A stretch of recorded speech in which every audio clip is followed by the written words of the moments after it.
What's up everyone, Charlie here. I'm going to give you a full-blown tutorial on how to create a bunch of different API SDK kits at no cost to you. We're going to be utilizing public APIs so that way you can get your hands on some market data, some real-time market data, and use it however you see fit.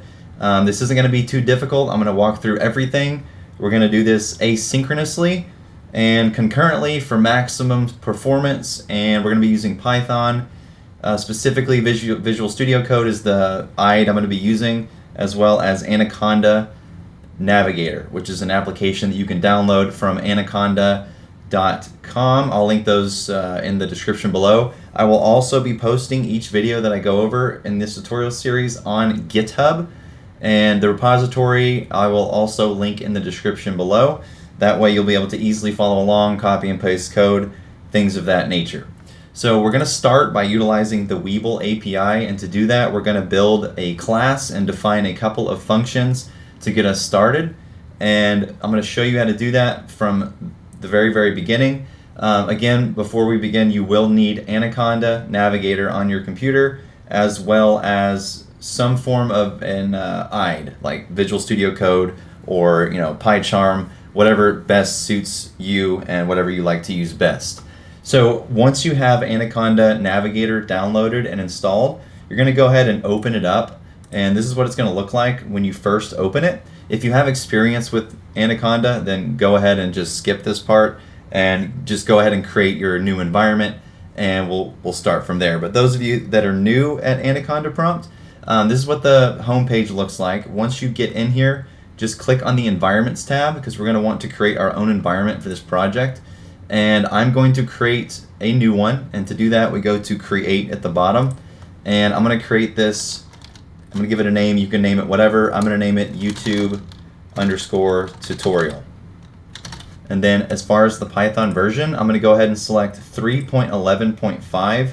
I would recommend that you stay between 3.9 and 3.12. I wouldn't go any lower than 3.9. I'm going to go ahead and select 3.11.5. and then I'm going to select Create, and it's going to take a second, and it's going to install or set up this environment for us. And once it is done, I will show you how to activate it so we can install some packages that we're going to be using for this tutorial series. Okay, so it's done. So once it's done, go ahead and click the play button and then click Open Terminal. This will open up your terminal, and you're already going to be in this new environment, in this case YouTube tutorial. And from here we're going to install some basic packages that we're going to be using throughout this series. So we're going to go ahead and install Asyncio, AIO HTTP, we're going to install pandas, and we're going to install matplotlib for now. So let's go ahead and install these. You can type it out just like this, and then once you're done, hit enter, and it's going to begin installing all of these packages on this environment. And the reason why we're making a new environment is so that way it separates anything that we're working with away from your main operating system to not cause any package confusion or cross-referencing or things like that. So this basically isolates this project out from any other project that may be on your PC if you've already been working with Anaconda, so on and so forth. Once it's done, the packages should say successfully installed. These red lines of code up here, you can ignore that. That's probably likely going to just be on my end. But once you're done installing those packages, you should get a successfully installed message. And once you get that, we're going to go ahead and go to Visual Studio Code now. And if this is the first time you've actually opened up Visual Studio Code, the first thing you're going to want to do is go to the extensions here on the left-hand side, or hit Control-Shift-X if you're on Windows. And basically you're just going to search in the extension box up here, just type Python, and you're going to want to install Python for Visual Studio Code extension before you go any further. Once that's installed, then we can go ahead and click on the Explorer again, or the Control-Shift-E. This is what shows you all your files. I'm going to exit out of this, and we should have a blank project folder now. If you do not have a folder created yet, very simple. All you need to do is go to File, Open Folder, and then right-click anywhere that you would like this project folder to be. If you want it to be on your desktop, then right-click the desktop, and then go to New Folder, and then I'm going to name this YouTube Tutorial, And then make sure that after you create that folder that you select it and load into it, which will actually load this folder into Visual Studio Code. So now we can see here up top, we have YouTube tutorial folder loaded. We have no files in here. So let's go ahead and create the first file, which is going to be webull.py. Now, the first thing we have to do before we can start working with Webull data is we have to create a mechanism to basically convert the ticker IDs into the ticker symbols that we want to get data for. And to do this, we have to head over to Webull.com. Webull.com. You do not have to have an account to do this. Once you're at Webull.com, go ahead and go to Platforms and then go to Web Trading. Once you're here, if you're on Windows, you can go ahead and select or Control-Shift-I, which is going to open the developer portal or the developer window. And if this is the first time you've opened this, it's going to look like this when you first open it with the Elements tab selected. Go ahead and select Network. And then once you select Network, you're going to see a couple of little buttons here. It says All, Fetch XHR, JS, CSS, Image, Media, so on and so forth. Go ahead and just click Fetch/XHR. And from here, what we're going to do is we're going to get our first endpoint that we need to convert those ticker IDs. And to get the first endpoint, click in the search box up here. And let's just type any symbol. Let's just do Microsoft. And once you type that, you should see a link pop up in this developer window at the bottom. And it should say tickers keyword equals Microsoft, which is basically what we just typed in. This is how we're going to collect all of the endpoints we're going to be using for this SDK. The first one being the gateway into this, where we can actually get each ticker ID that we need to make subsequent API calls down the road. So once you get that URL visible here in this box, go ahead and click on it. And then you're going to see another box open up, and it's going to have headers, payload, preview, response, initiator, and timing in it. Go ahead and click headers if it's not selected already, and then you'll see a general tab. The very first thing is called a request URL. This is actually going to be the endpoint that we're going to be using for the conversion of ticker IDs to ticker symbols. So we're going to copy this entire URL, and then we're going to go back to Visual Studio Code, and we're going to write a few lines of code. And again, I'm going to be posting each and every video on GitHub, so you can just go there, copy the code in full, run it, and it should work. So we're going to start by importing a couple of things. We're going to import AIO HTTP, which allows us to make asynchronous requests. And then we're going to do Asyncio. This will allow us to run our async programs. And then from here, we're just going to define our class. We're going to call it class Webull. And then underneath Webull, we're not going to, actually let's do, we're going to initialize it like this, and we're going to say self, and then we're going to put a colon at the end here, and we're going to just say pass for now. And then from within this class, we're going to define our first async function, which is going to be async def get ticker ID. And then in the parentheses, we're going to pass in self because we're within the class.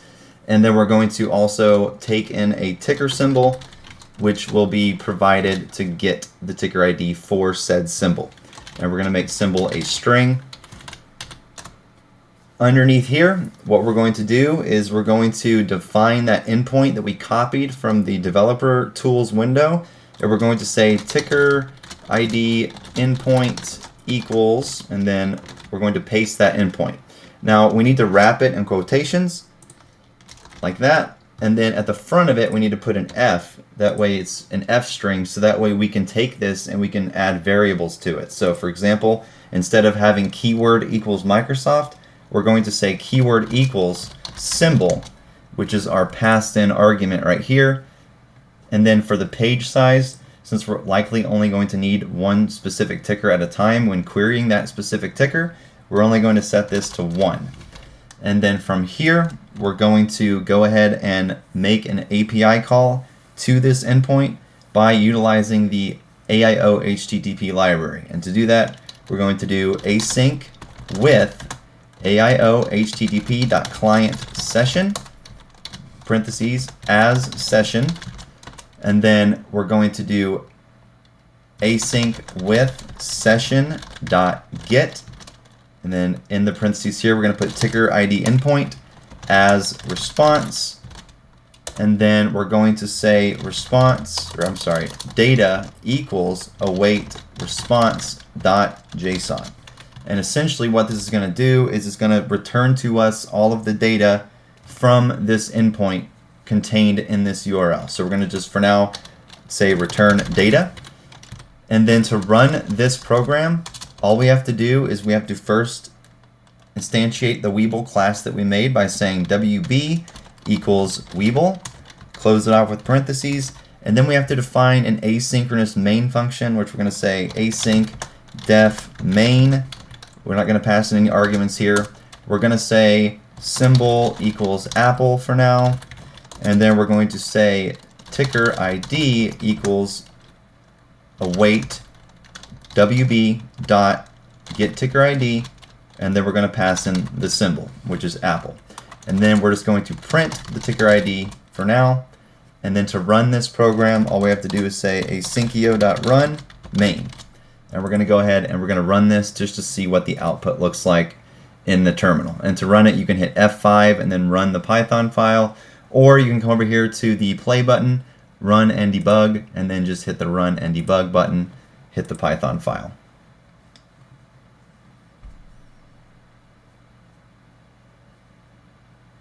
Okay, so this is the output to the terminal. And I did actually skip an important step. If you are having problems, it's likely because if you haven't yet, that environment that we created at the beginning of this video, you're going to need to go ahead and click on the bottom right of your Visual Studio Code screen or your window, and you're going to need to select the environment that you created. So in this case, I created a YouTube tutorial environment was the name of it.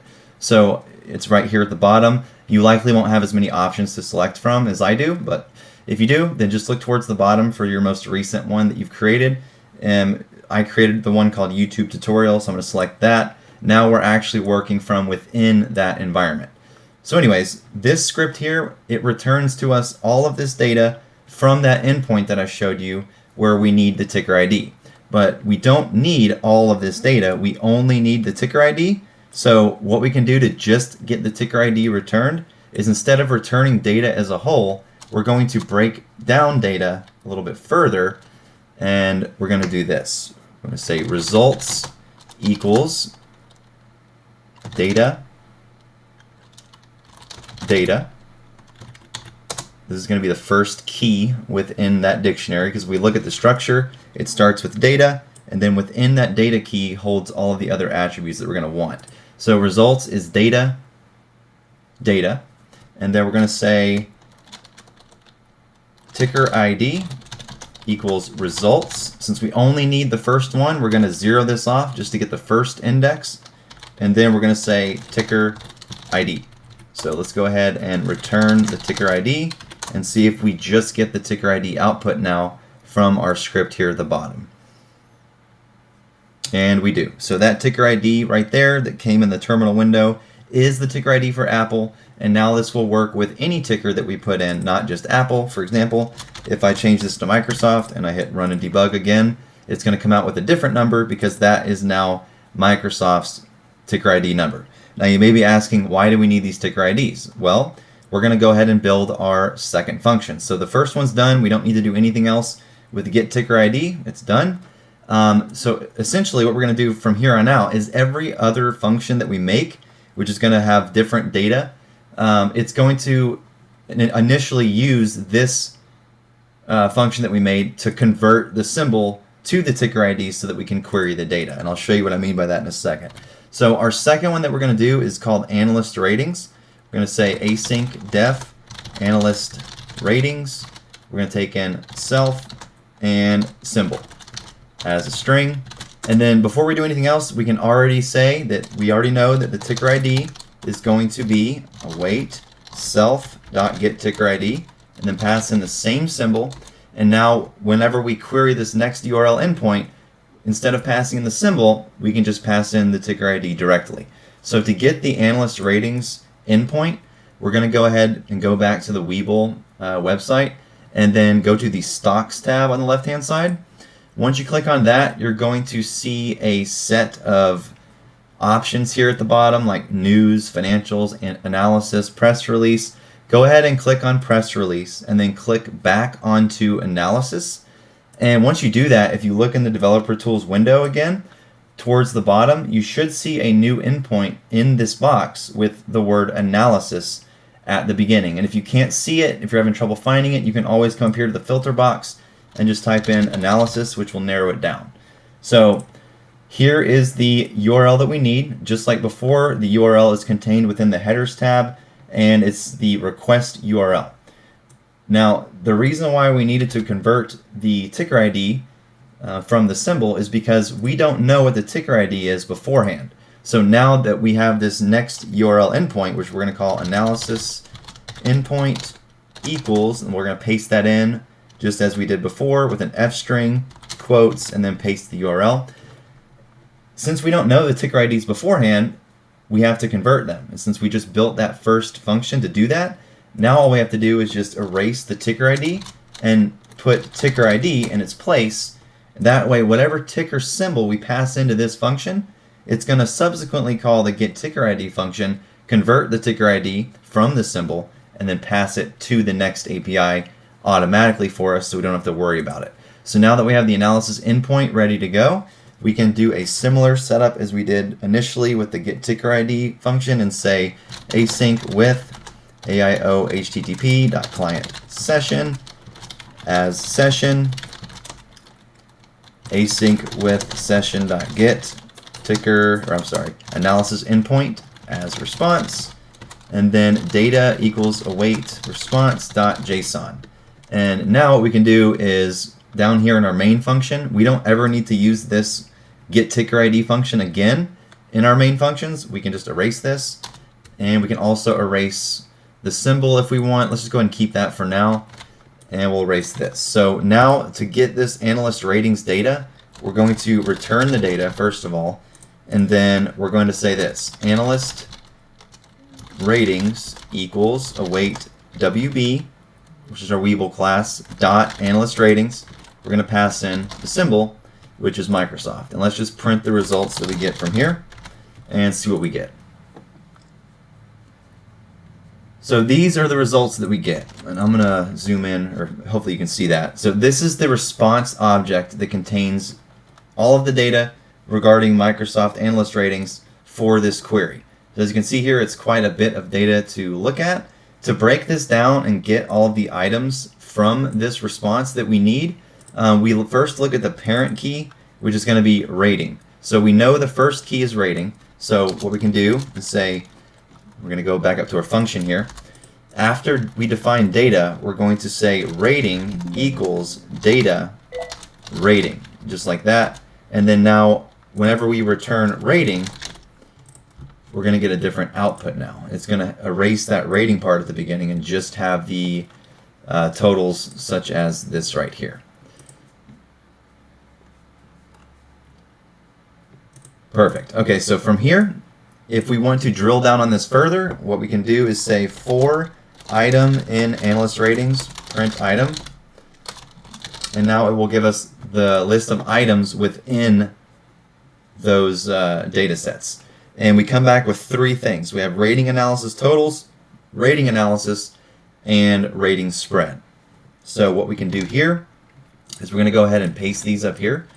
Rating analysis totals equals rating, and then rating analysis totals. It has to be spelled the exact same way as it is in the response object. Rating analysis, and then rating spread equals rating spread, just like that.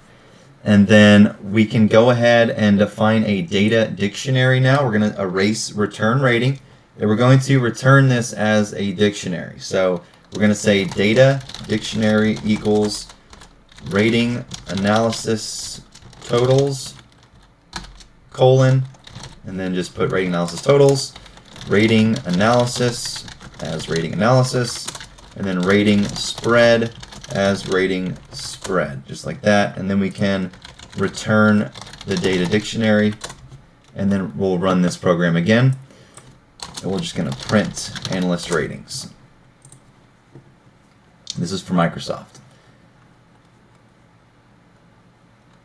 Perfect. So we have our data dictionary out. It's basically the same thing as before, but now if we wanted to get more specific data, what we can do is we can say rating spread equals analyst ratings.get, and then rating spread, just like that. And then we'll print rating spread.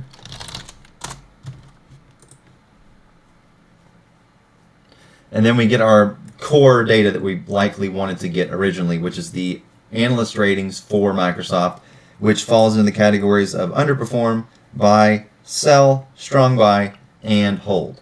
So to refine this even further, what we can do is we can say underperform equals rating spread dot get, and then underperform. Let's just go ahead and see if that works by printing underperform. And we have 0. Okay, perfect. So now you can see we've isolated out the underperform rating. We can do the same thing for the other ratings. We can actually return this all from the function itself, just so that way whenever we run the analyst ratings function down here, we'll get all the results we want and not have to do any more work from that point. So we could define a data class for this to make it really, really easy to work with, but for now we'll just define it all individually. So essentially, to get the other ratings, just copy this, paste it all, say strong buy, hold, sell, underperform, strong, and then buy. And then we have to replace underperform here with buy, underperform here with sell, underperform here with hold, underperform here with strong buy, and then underperform, we can keep it as is. So now we have each different rating that we want. And if we wanted to return this from the function itself instead of the data dictionary to save us from having to do this work in the future, if we ever needed to use this, what we would do is we would erase this, basically erase all this, and paste this here.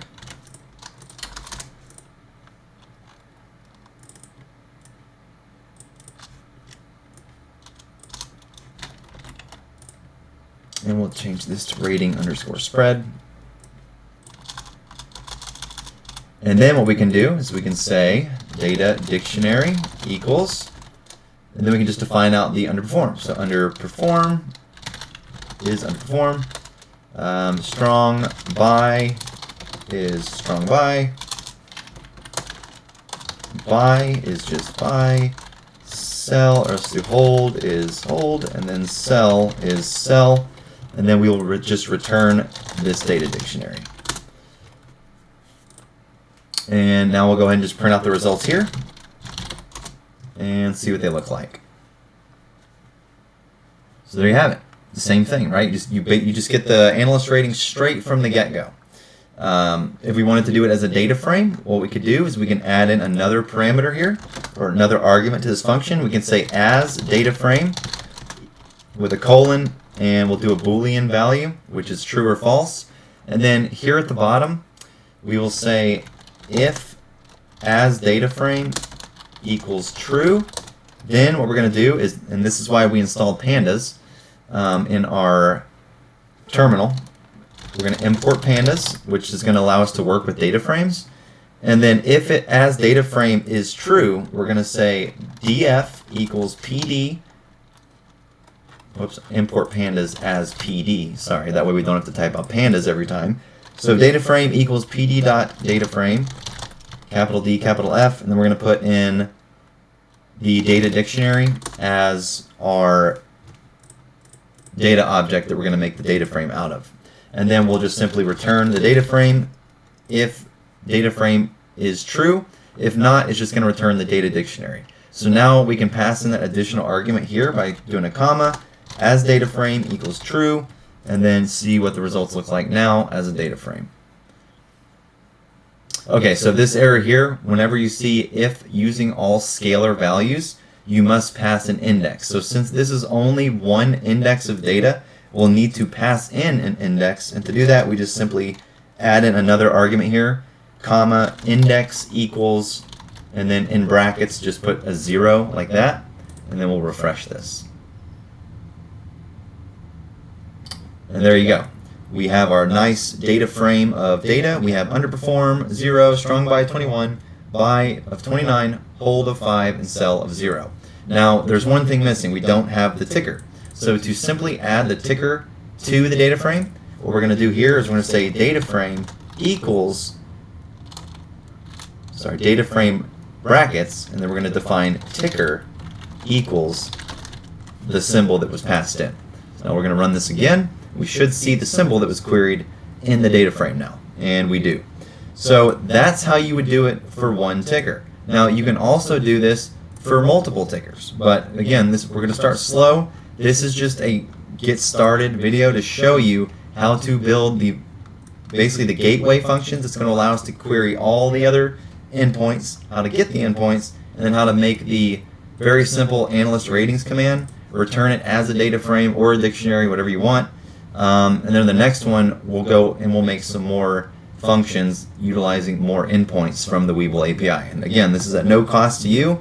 This is how you get some hands-on experience with market data. The analyst ratings is not real-time. In the next one, I'll show you how to get real-time price data, and we'll go from there. But hopefully this is a good starting point. And again, all of this will be on GitHub. Actually, I'll go ahead and paste this now. I'm just going to go in there to GitHub real quick. And where did it go? Right here. I'm going to add a file, create a new file, and I'm going to call it webull.py. That way you can just download this or copy paste it, whatever suits you. And I'm just going to copy paste it just like that. And if you copy and paste this to your own terminal and run it, you should get the same results that were shown in this video. Added Webull script video number 1 introduction. And I'll commit those changes, so now it is here, and I'll link all this below. And yeah, let me know what you thought. Have a good one.